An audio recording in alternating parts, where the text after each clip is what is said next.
Hi, அனைவருக்கும் வணக்கம். இன்றைக்கி திருப்புவனம் கோயிலுக்கு போகிறோம், சிவன் கோவிலுக்கு. எதுக்காகன்னு கேட்டிங்கன்னா, இன்றைக்கி என்னுடைய அக்கா மகளுடைய நினைவு நாள்.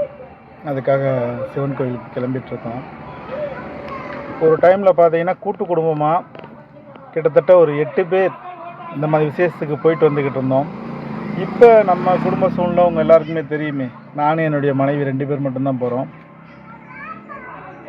என்ன இருந்தாலும் அந்த கூட்டு குடும்பத்தில் இருக்கிற ஒரு சந்தோஷம் வெளியில் கிடைக்காது. ஆனால் அந்த கூட்டு குடும்பமே நிறைய பேரோட சந்தோஷத்தை கெடுத்தது அப்படின்றது ஒரு பெரிய விஷயமா தெரியுது.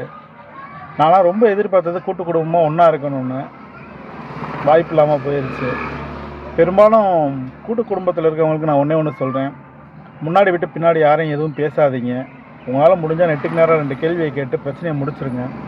அதே மாதிரி ஒருத்தர் ஒரு விஷயம் சொல்கிறாங்க அப்படின்றத எடுத்து வச்சுக்கிட்டு நாளை பின்ன கேட்டு அதை சொல்லி பிரச்சனை பண்ணாதீங்க. முக்கியமாக கணவன் மனைவி.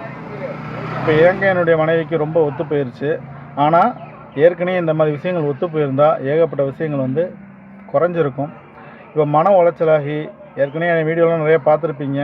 இந்த மன உளைச்சலுக்கெல்லாம் காரணம் என்னென்னா, இந்த புறம் பேசுதல், ஆள் இல்லாதப்போ ஒருத்தரை பற்றி தப்பாக பேசுகிறது, இல்லை அவங்க ஏற்கனவே செஞ்ச விஷயத்தை நம்ம எடுத்து வச்சு பேசுகிறது. இதுதான் மேக்ஸிமம் பார்த்தீங்கன்னா. உங்களால் முடிஞ்ச வரைக்கும் அடுத்தவங்களை பற்றி தவறான விஷயங்களை பரப்பாமல் பேசாமல் இருங்க. உங்களுக்கு ஏதாவது தெரிஞ்சால் கூட அமைதியாக இருந்துக்கோங்க. அது குடும்பத்தில் இருக்க ஒற்றுமையை காக்கும். முக்கியமாக கணவன் மனைவி, கணவனை பற்றி மனைவியோ மனைவியை பற்றி கணவனோ ஏதாவது தெரிஞ்சுக்கிட்டிங்கன்னா கூட அதை ரொம்ப பெருசு பண்ணாமல் குடும்பத்தை ஓட்டுறதுக்காக என்னென்ன பண்ணணுமோ அதை மட்டும் பாருங்கள். ஏன்னா நிறைய பேருடைய குடும்பம் இன்னைக்கு கெட்டு போகிறதுக்கு காரணமே இந்த கூட்டு குடும்பத்துக்குள்ளே இருக்க ஒரு சிலர் பண்ணுற சில விஷயங்கள் எல்லாத்தையுமே பிரித்து ஒன்றும் மூலமாக்கிறோம். நான் அனுபவிச்சிருக்கேன்.